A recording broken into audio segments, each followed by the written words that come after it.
Hey guys, baka balak niyong bumili ng pinakabagong smartphone ngayon ni Infinix. Yung folding smartphone nila, Infinix Zero Flip, na meron 30,000 na SRP. Magdalawang isip muna tayo. Dahil para sa may 30,000 nga na presyo na yan, makakakuha na tayo ng dalawang klase ng smartphone. Isang folding smartphone din guys, na katulad nga ni Infinix. At isang camera phone din, at kasing lakas din sa may gaming, ng bagong Zero Flip na yan.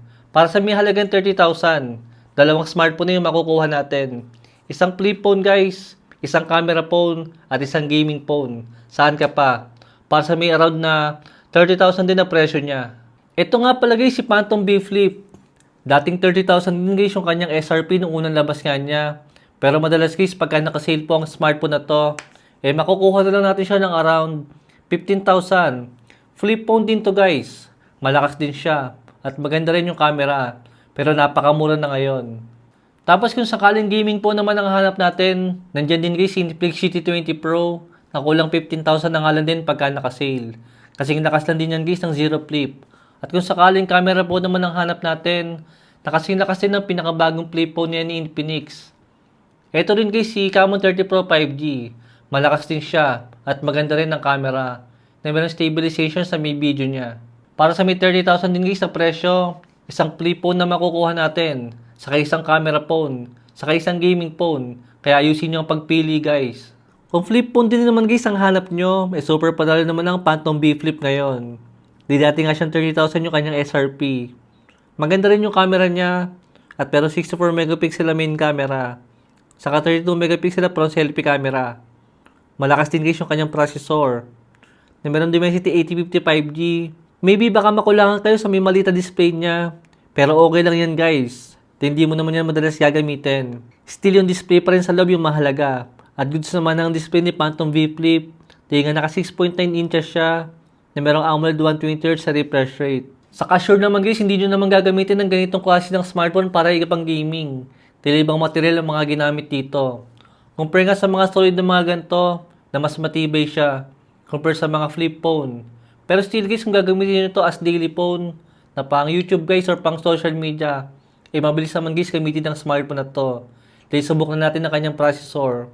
Even sa may gaming, malakas din po ang smartphone na to. Sa battery guys, ang pinakamalaking lamang niyan guys si Zero Flip. Dito kay Phantom B Flip.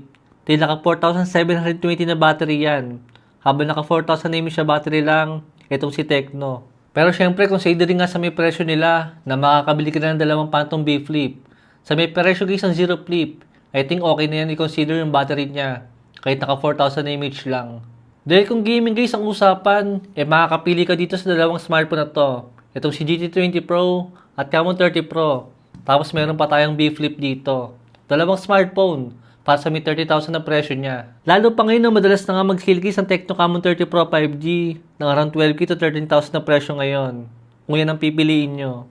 Pero kung talagang Zero Flip guys ang gusto nyong smartphone, dahil sa may 4K video na stabilization, pwede nyo rin guys i-consider itong si 045G. Nasa around 18,000 lang siya. Or sa pagkakaalam ko guys, yung 6990 guys yung kanyang SRP.